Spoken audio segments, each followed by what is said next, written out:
Biblia explicada, un recorrido diario por las Sagradas Escrituras. Hoy vamos a continuar nuestro recorrido explicativo por el texto bíblico y hemos llegado a el penúltimo capítulo, al capítulo número 30 del libro de Mishlei, de proverbios, de consejos, de exhortaciones, de comparaciones, de ilustraciones, de sabiduría para nuestra vida. Pero este capítulo número 30, que es el penúltimo, es decir, un video más y ya se acabó el libro de proverbios, pero estos capítulos nos van a servir para entender incluso los evangelios, las cartas de Pablo y el libro de Apocalipsis. Así que estas instrucciones son realmente importantes. Cómo la Biblia se complementa, ¿no? O sea, un versículo lleva a otro y no se contradice, aunque en algunos momentos pareciera contradecirse, no se contradice. Lo que sí vamos a encontrar bastante en la Biblia son variantes textuales. Alguien me decía, mira, ¿qué Biblia utilizas tú? Pues las de habla castellana la mayoría son Reina Valera, por Casiodoro de Reina y Cipriano de Valera. Vamos a leer los primeros 4 versículos para ver cómo comienza este capítulo 30. Palabras de Agur, hijo de Jaque. La profecía que dijo el varón a Itiel y a Ucal. Ciertamente yo soy más rudo que nadie. No tengo entendimiento humano. No aprendí sabiduría ni conozco la ciencia del santo. ¿Quién subió al cielo y descendió? ¿Quién encerró los vientos en sus puños? ¿Quién recogió las aguas en un paño? ¿Quién afirmó todos los confines de la tierra? ¿Cuál es su nombre y, si lo sabes, el nombre de su hijo? Muy bien, ya leímos los primeros 4 versículos. Seguramente tú te estás haciendo la pregunta, ¿quién es Agur? Y se le describe como hijo de Jaque, el Masaíta. Se habla de la profecía como que si le estuviera escribiendo a 2 personas, a Itiel y a Ucal. Entonces fíjense lo que dice el comentario. Se ha discutido mucho la interpretación de este versículo, pues en ningún otro pasaje se menciona a Agur, a Jaque y a Ucal. El nombre Itiel aparece, o sea, Itiel, el que recibe el mensaje, aparece en Nehemías capítulo 11, verso 7, que ya lo estudiamos en el canal, y se le describe como descendiente de Benjamín. Algunos intérpretes judíos creen que Agur era un nombre alegórico para Salomón, o sea, Salomón descrito con otro nombre. Como un apodo. Sí, como un seudónimo de las características de Salomón. Tú sabes que los judíos tenían la costumbre, yo no sé si ahora lo hacen, de colocar a sus hijos el nombre según la característica que ellos esperaban que desarrollase. Y si no lograba esa aspiración de la familia, le cambiaban el nombre según lo que él era. Lo que desarrolló. Entonces, Agur es una descripción de Salomón. Tiene una traducción este nombre Agur. Presentan la primera frase de la siguiente forma, las palabras del recolector. O sea, Agur es el recolector. Esa sería la traducción al español. Hijo de, según lo que dice el versículo, de Jaque. Jaque, la traducción del hebreo al español es el piadoso u obediente, que se le adjudica a David, se refiere a David como el piadoso. La versión de la Vulgata latina presenta una idea similar cuando menciona el texto como palabras del que congrega. O sea, Agur también se puede traducir como el que congrega, el congregador. Por eso en Eclesiastés, la traducción de Eclesiastés es el predicador, y Agur sería el congregador, hijo del que rebosa de saber, que en este caso sería David. Esa sería la traducción en la Vulgata latina. Los que consideran que Salomón no fue el autor de esta sección se apoyan en que tiene un tono un poco inferior a los capítulos que le preceden, o sea, los capítulos anteriores. También destacan que es difícil que Salomón haya podido escribir los versículos 1 y 2. Vamos a repetirlo. Lo leímos muy rápido.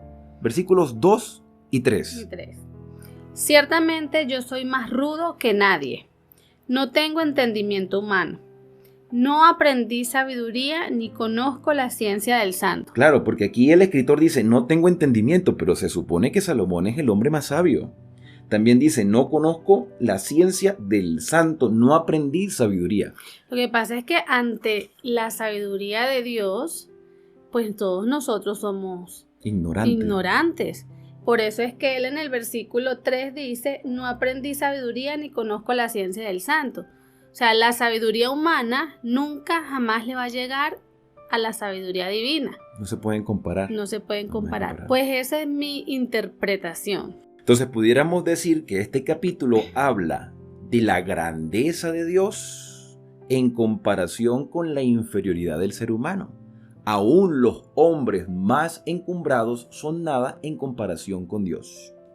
Aún los hombres con mayor poder o adquisiciones o influencia o dominio están muy por debajo de Dios. Y es interesante que se diga esto en este capítulo porque los reyes en el antiguo cercano oriente se consideraban dioses. Ahí vemos a Nabucodonosor o al faraón rey de Egipto que se consideraban dioses, o al rey de los medos y los persas que se consideraban superior a los demás, los favorecidos de los dioses a los cuales ellos veneraban. Entonces Salomón lo que está queriendo decir aquí, se está describiendo como un hombre piadoso, hijo de un hombre obediente, que se considera a sí mismo ignorante, aunque es públicamente el hombre más sabio de toda la tierra. Humildad de parte de Salomón. En la versión griega, o sea, en la Septuaginta, que es la versión griega del Antiguo Testamento, y varios expositores deducen que el término traducido como profecía del versículo número 1 es Masá, por eso se le describe aquí a Jaquel como el Masaíta, nombre de un lugar quizás el mismo que aparece en Génesis capítulo 25, verso 14 y primero de Crónicas capítulo 1, verso 30. Pero este nombre no aclara en absoluto la identidad de Agur. Solo conocemos a Agur por la traducción al español que sería el piadoso o el que congrega. En conclusión, Salomón es el escritor de este capítulo 30 de Proverbios, solo que se dan características de él y no específicamente su nombre. Verso número 4, hay unas interrogantes, fíjate. ¿Quién subió al cielo y descendió? ¿Quién encerró los vientos? Como queriendo decir, mira, ¿qué somos nosotros en comparación con el que hizo todo esto? Estas interrogantes me acuerdan también las interrogantes de Job. Son muy parecidas porque hablan pues de la naturaleza también, de esa supremacía y de ese poder que tiene solo Dios para hacer las cosas. Dios le dice a Job lo mismo que hoy nos dice. ¿Dónde estábamos nosotros cuando él fundaba la tierra, el cielo? Mira, podrá haber mucha tecnología y calcular quizás la distancia de un planeta a otro, pero el hombre no ha podido llegar a otro planeta. Quizás llegó a la luna. Hay gente que objeta eso, pero bueno, quizás llegó a la luna, ha llegado al espacio, pero nunca podrá llegar más allá porque el espacio es infinito y nosotros somos finitos. Aquí en los versículos de las interrogantes podríamos decir, pues no sé, se me viene a la mente como que estuviera hablando de Dios y de Jesús, de Dios Padre y de Dios Hijo, o no tiene nada que ver con eso. Porque dice, ¿quién afirmó todos los confines de la tierra? ¿Cuál es su nombre? Y si lo sabes, el nombre de su Hijo, no sé si tiene que ver algo con Dios Padre y Dios Hijo o simplemente son interrogantes que... Bueno, literalmente pudieras asemejarse al rey y a su hijo, a David y a Salomón. Okay. Pero desde una aplicación mesiánica sí tiene relación con la deidad, con el Padre y con su Hijo, porque hay referencias en todo el Antiguo Testamento con respecto a que Dios es plural y que Jesucristo es el Mesías que pagó el precio de toda la humanidad, que también se le describe como el ángel del Señor, pero eso ya lo hablamos en capítulos anteriores. El versículo número 5 me gusta mucho. Vamos a leerlo desde el 5 hasta el 7. Toda palabra de Dios es limpia. Él es escudo para los que en él esperan. No añadas a sus palabras para que no te reprenda y seas hallado mentiroso. 2 cosas te he pedido, no me las niegues antes que muera. Vanidad y mentira aparta de mí, y no me des pobreza ni riqueza, sino susténtame con el pan necesario. Bueno, aquí leímos hasta el 8. Fíjate que el 5 dice, toda palabra de Dios. No dice palabra de hombre, dice palabra de Dios es limpia. Todo lo que Dios dice es bueno, es necesario, es importante, no se puede ignorar. Hay muchas referencias en el Nuevo Testamento que nos dicen que Dios obró a través de sus siervos los profetas, los inspiró con el Espíritu Santo para que las palabras que ellos expresaron y que escribieron en la Biblia y que después se tradujeron a todos los idiomas, Dios permitió que se escribieran porque son necesarias para todos los seres humanos. Toda palabra de Dios es limpia, es decir, que si Dios dice algo es importante. Y es interesante que una de las cosas que Dios escribió con su propio dedo fueron los mandamientos. El resto lo escribieron los seres humanos inspirados por el Espíritu Santo. El Señor es escudo a los que en Él esperan. No añadas a sus palabras para que no te reprenda. Esto no quiere decir que no podamos interpretar las palabras. Lo que quiere realmente decir es que a las palabras del Señor yo no puedo adjudicarle cosas que el Señor no ha dicho o que no aplican según el texto. Por eso es que necesitamos tener varias versiones de la Biblia, indagar en el idioma original, comprender el contexto social y cultural para poder entender realmente el mensaje que el Señor nos ha revelado. ¿Y qué dos cosas demanda el escritor al Señor? Dice: esas me gustan. Vanidad y mentira, aparta de mí. Y no me des pobreza ni riquezas, sino susténtame con el pan necesario. Dice: aparta de mí la falsedad y la mentira. Eso es lo primero que pide como una oración. Señor, yo no quiero ser mentiroso, yo no quiero ser falso, yo no quiero estar rodeado tampoco de personas falsas. Y también te pido, que es lo segundo, no me des ni pobreza ni riqueza. Dame lo necesario para vivir. ¿Te das cuenta el equilibrio y la dependencia que tiene el escritor de este capítulo, que es Salomón? La dependencia que tiene de Dios. Y él explica por qué. En los versículos del 9 en adelante, 9 y 10, él explica por qué le pide al Señor estas cosas. Vamos a leerlo. No sea que una vez saciado te niegue y diga: ¿quién es Jehová? O que siendo pobre robe y blasfeme contra el nombre de mi Dios. Correcto. Qué bonito. Una convicción. Sí, era una convicción y lo apropiaba hacia él, ¿no? El nombre de mi Dios. A veces nosotros, cuando tenemos mucho, realmente nos olvidamos de que tenemos claro que Dios existe. Eso no se nos olvida. Pero nos olvidamos que dependemos de Él. Creemos que todo lo que hemos obtenido ha sido por nuestros esfuerzos y nos olvidamos, dejamos a un lado a Dios. Y también cuando tenemos mucha necesidad, podemos caer en blasfemar, en quejarnos, porque Dios me manda esto, ¿qué he hecho yo para pasar por esto? Muchas quejas. Dios nunca nos va a hacer pasar por una necesidad que Él no pueda suplir. O sea, de repente tenemos algunos límites y como tú le decías a los niños, a veces los límites son buenos, vivir limitado en cierto sentido, a veces es bueno porque dependemos de Dios. Bueno, aquí termina una sección del capítulo 30 y vamos a comenzar una serie de segmentos a partir del versículo 11 hasta el 33. Son 6 segmentos, 6. Así que vamos a prestarle mucha atención a estos segmentos porque están divididos con mensajes cuádruples. O sea, cada segmento tiene una descripción de 4 cosas. Vamos a comenzar con el primer segmento a partir del versículo 11 hasta el versículo 14, donde se presentan 4 generaciones malvadas, 4 tipos de personas desagradables, despiadadas, malignas, que nosotros no deberíamos estar en ese grupo porque Salomón dijo: Señor, aparta de mí la mentira y la falsedad. Vamos a ver cuáles son estas 4 generaciones. Versículo 11 hasta el 14. Hay generación que maldice a su padre y a su madre no bendice. Hay generación limpia en su propia opinión, si bien no se ha limpiado de sus inmundicias. Hay generación de ojos altivos y párpados altaneros. Hay generación cuyos dientes son espadas y cuyas muelas son cuchillos para devorar de entre los hombres a los pobres de la tierra y a los menesterosos. ¿Cuáles son esas 4 generaciones? Los que maldicen a sus padres. Es decir, los desobedientes, los que no honran a sus padres. Los que en su propia opinión se consideran limpios y por lo tanto no tienen necesidad de limpiar su inmundicia.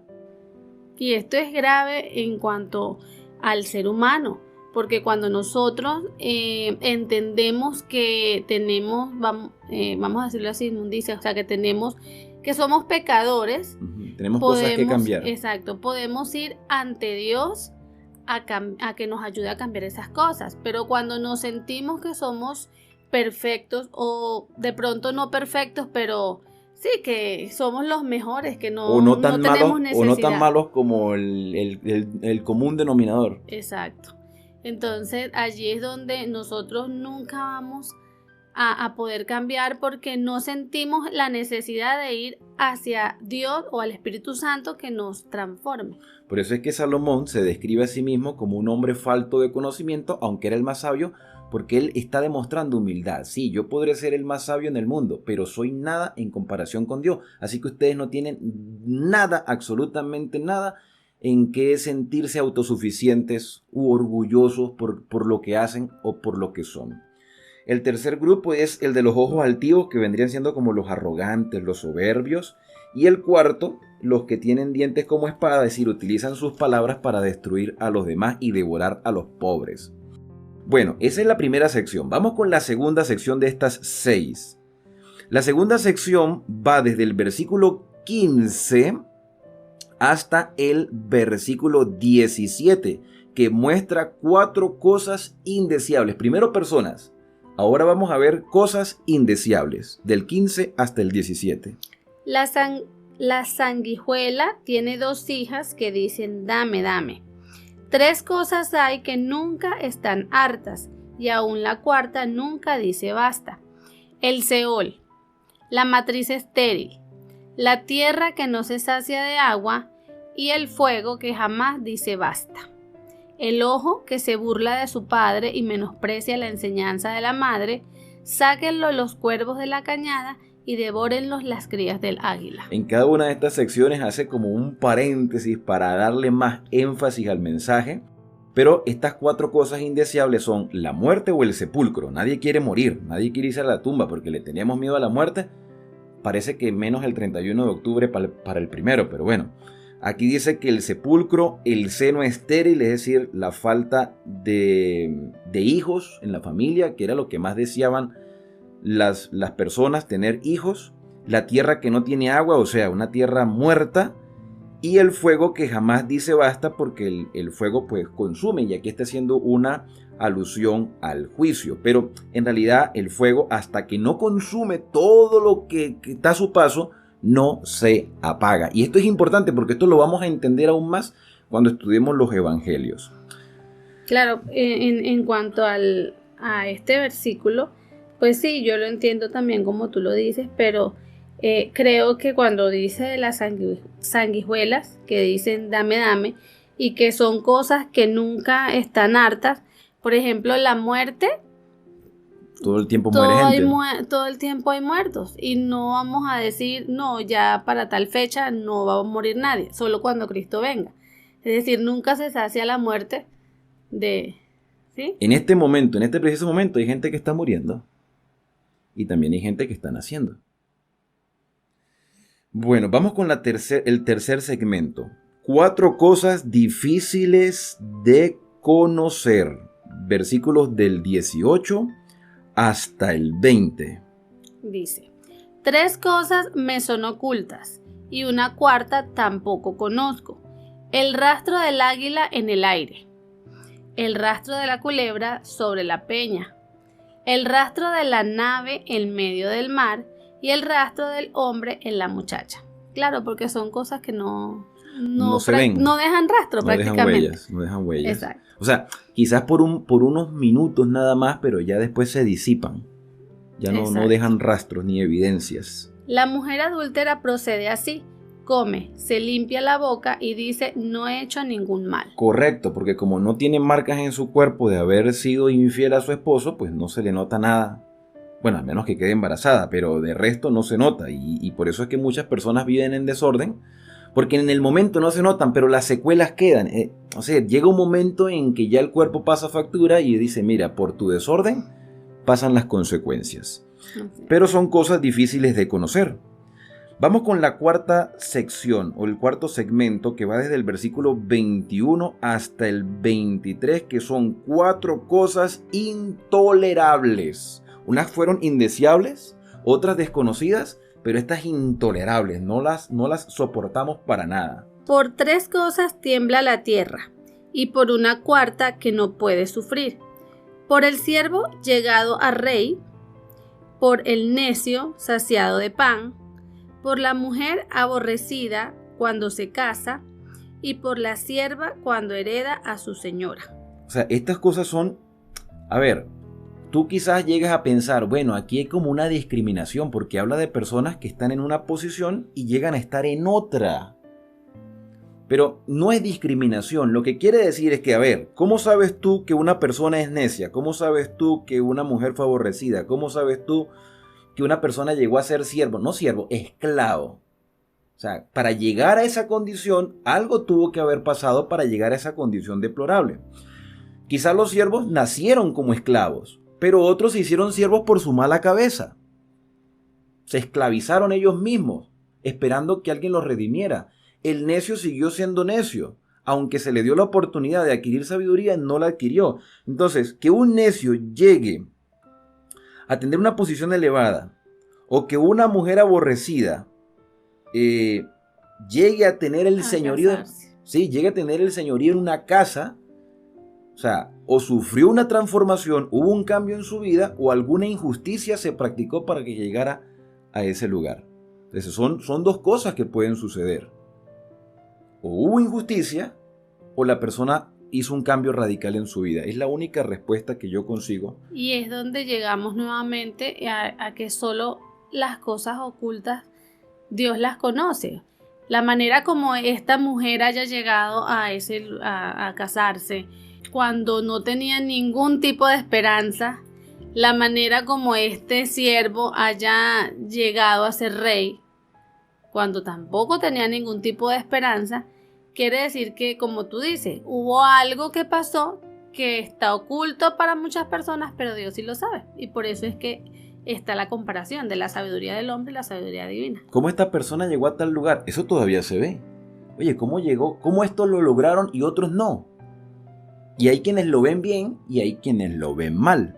Hay de todo. Vamos a seguir porque nos quedan dos secciones. Versículos del 24 hasta el 28. Preste la atención porque hay algunos detalles importantes aquí con respecto a la naturaleza, pero son 4 cosas sabias en extremos. 4 de las cosas más pequeñas de la tierra son más sabias que los sabios.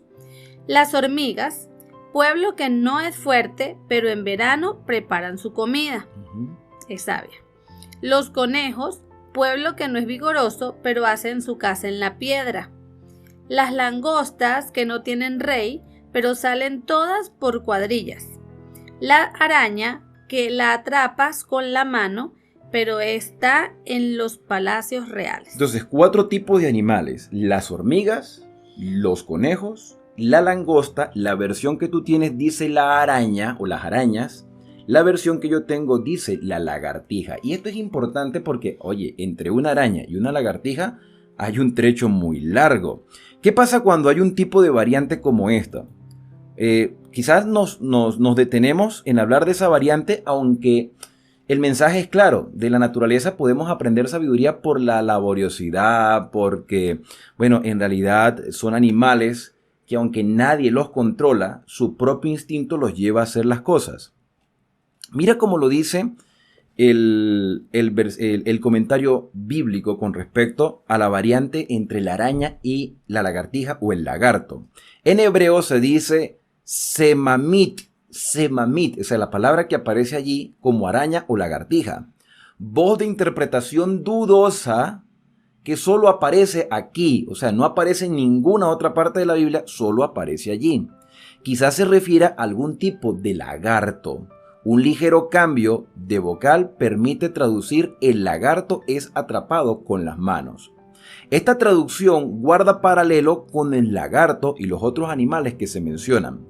Aquí se destacan las grandes proezas a pesar de la debilidad. El lagarto es tan débil que se lo puede tomar con la mano. Sin embargo, penetra en los palacios reales. Esas lagartijas que a veces se meten a las casas. Bueno, que se haya traducido como araña quizás sea una traducción inadecuada. Es una variante textual que en el hebreo lo que hace referencia es a la lagartija casera, que no pide permiso, se mete y ya. Porque ¿quién puede agarrar una araña con las manos? No, y sin saber si es peligroso o no, porque hay arañas que pueden ser venenosas. y no es como muy agradable sentir las patas de una araña por la piel, ¿no? Entonces, les hago esa aclaración porque seguramente algunos me van a mencionar, mi Biblia dice lagarto. No, mi Biblia dice araña, porque es importante ver esta variante textual. Y por último, terminamos con 4 cosas de porte regio, o sea, de presencia. Vamos a ver cuáles son esas 4 cosas. Versículo 29 hasta el 31. 3 cosas hay de hermoso andar, y una cuarta que pasea con elegancia. El león fuerte entre todos los animales, que no retrocede ante nada. El gallo altivo y también el macho cabrío, y el rey a quien nadie resiste. Muy bien, se mencionan 3 animales y una persona. León, el gallo, el macho cabrío, que lo conocían muy bien los hebreos, y el rey frente a su ejército.